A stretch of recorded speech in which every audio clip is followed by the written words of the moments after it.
Hi, Bad Gamer here, and back with another one just for you. What do I do? Welcome back to the weekly news of gaming. This week, not much happened actually. One interesting article I saw this week that I want to talk about. Seamus Blakely, I think this is how you pronounce it. This was the original Xbox creator. And he said something quite interesting. Let me quote. I remember seeing Gran Turismo when it came out for the PS1, and I had to buy it just because I couldn't believe what was happening on the screen.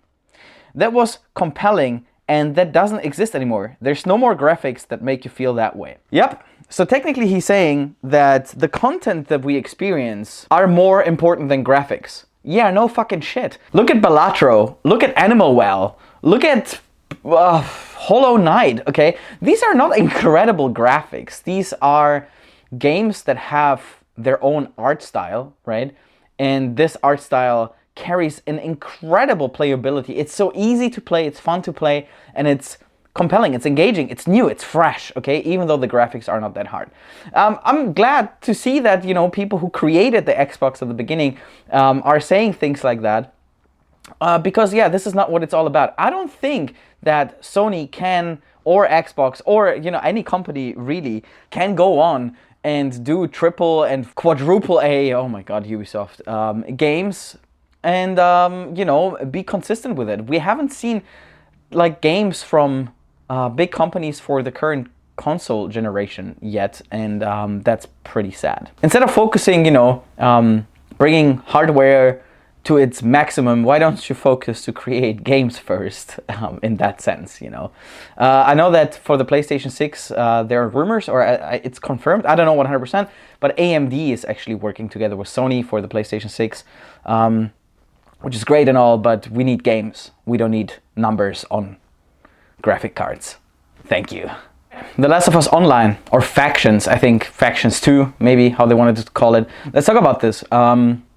Yoshida-sama. Mr. Yoshida, who is or was the president of SIE, Sony Interactive Entertainment, he said he played it and that it was great. Naughty Dog apparently realized that, or the bad things that come with it, creating a live service game, that they said, well, we don't want to do it. Let me quote. The idea for The Last of Us Online came from Naughty Dog and they really wanted to make it. But Bungie explained to them what it takes to make live service games. And Naughty Dog realized, oops, we can't do that. If we do it, we can't make Intergalactic the Heretic Prophet. So that was a lack of foresight. I don't know what to say about that. I'm not sure if Naughty Dog really wanted to make that, or if there was a little promise from Sony that if they achieve something, they would get something out of it. I don't know. This corporate stuff is scary, man. And if you work for something corporate, then you probably know that there's more than just words behind what these people say. Based on other things that we saw that Sony had planned, like a God of War live service game, for example, it doesn't surprise me. Or it wouldn't surprise me if it comes out that, you know, it was not actually Naughty Dog's idea. Nonetheless, it's really sad that because of this particular production, Naughty Dog had to skip almost an entire console generation instead of spending time to create another game with a compelling story. Plus, we lost Factions, which probably would have been a fun game anyway. I don't know.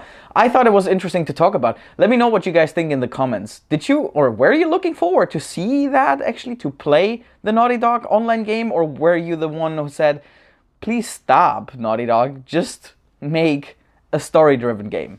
I don't know. I'm curious to hear what you guys think. Talking about playing games. Guys, Nightreign. People have played it this week, actually. I've seen many people playing it, and I've also seen that people are very, very mixed about it, actually. Some people think it's great. Some people think it's like, what's going on? It's for like specific people, but not really for Dark Souls people. I will play it. Especially with friends, it looks fun. It looks very different from like gameplay-wise, right? It looks the same, but like gameplay-wise, it looks different from what I heard people say also in videos and reviews that played it for several hours. That, you know, it feels very different. It's faster and it has like a very, very unique kind of gameplay experience. So apparently, you know, you have to run away from this Nightreign, which is like this blue mist, technically like a dead zone in any battle royale game. And yeah, you have to loot. And every loot item is not only a weapon, but every weapon also carries specific perks. And these perks really change your build. And then you have to survive like day cycles, day 1, day 2, day 3. And in the end of each cycle, you have to fight a big boss. So you have to prepare yourself with your team to fight this particular boss. I don't know, man. It sounds super interesting. It's not another Souls game per se, but it is a game in the Souls realm from the actual creators. So I really want to just give it a spin. Let me know if you guys want to play it or if you think, that kind of, I don't know, sounds weird for me. Yeah, just let me know. Let's move on to CD Projekt Red. There is a new Cyberpunk coming. We know that. We for sure know that there's a new Witcher coming. I mean, the trailer's out and everything. But we also know that they're working on an original IP, like their own thing. I don't know. I don't know if you know, but Cyberpunk 2077 is based on a tabletop. And The Witcher, the realm of The Witcher, is based on the books from the Polish writer that I don't want to pronounce his name right now because I'm going to completely butcher it. They're opening a new studio in America, in Boston, to be clear. And yeah, they're looking for people. Now, I've went through and check the job descriptions, and here's something interesting. Let me share this. Daily responsibilities, on the very down low, work in close collaboration with the system design team to create the most realistic and reactive crowd system in any game to date. Well, that sounds actually like Cyberpunk, doesn't it? This is exactly what they said. I don't know if you guys remember the first trailer that ever dropped, the first gameplay trailer, where they said like the crowds and everything, and then we actually played it and we're like, what the hell? So I hope that the person that they will hire will actually work on that, okay? The project that they're having, Project Hadar, is a completely new IP. I'm curious to hear what you guys think where they're gonna take it. Are they gonna stay in this fantasy realm, or are they gonna expand in more futuristic stuff? Maybe even current, era, kind of GTA style. I don't know. I think they can cook if they have the creative freedom to do so. But they have yet to prove, actually, if they can handle their own IPs. It's always different if you take something and then you make it better, or if you start from zero and then based on that, you do your own thing. I don't know. It's exciting nonetheless. And yeah, let's see where this is gonna take CD Projekt Red. I want to know if you guys actually play Cyberpunk 2077. I had the worst time of my life whenever it released because I had a base PlayStation 4, not even the Pro. And boy, oh boy, that was crazy. Okay, that did not play very well. Years later, I revisited the game. And it was so much fun. I haven't played Phantom Liberty, and I don't think I will have time to play it anytime soon because there's so much stuff.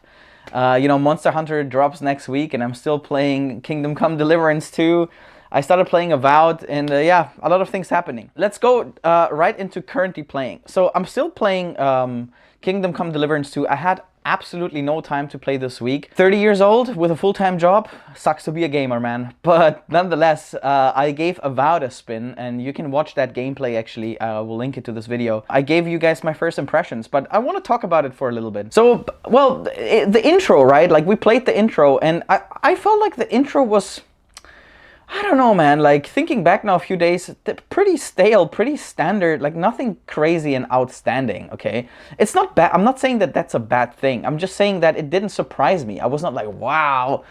Like whenever I started playing it and I had the controller in my hand, I actually felt like pretty familiar. Oh yeah, video game, and yeah, it feels nice. Like the combat felt polished, etc. But I'll talk about the combat in a bit. The world is great. The world is great. Again, I said it in my gameplay video too. I don't know much about Pillars of Eternity, but the world that they're building here, Obsidian, is wow, okay? It looks nice, it looks deep, everything has a reason. Their own animals that they have that seem pretty real in the sense of like they could exist in this world.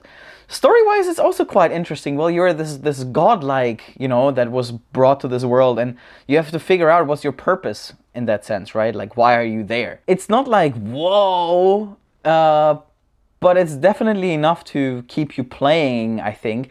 I really want to know how it's going to continue, but I definitely will dip more into Avowed to figure out more about the world. The graphics, so and so, but it doesn't matter. because the art is amazing.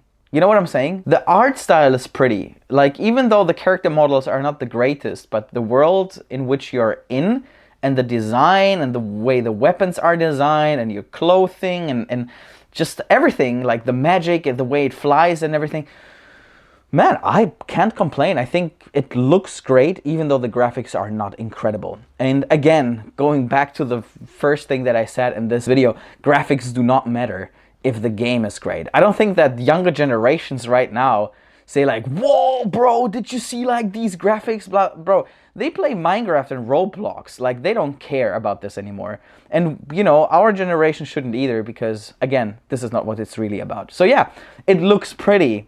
And I can really tell that there was a lot of thought behind like building the world. Let's talk about the gameplay mechanics. It's fun. It feels smooth.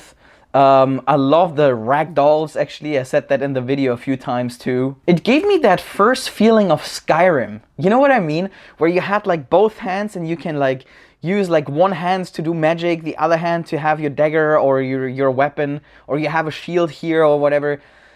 Super fun.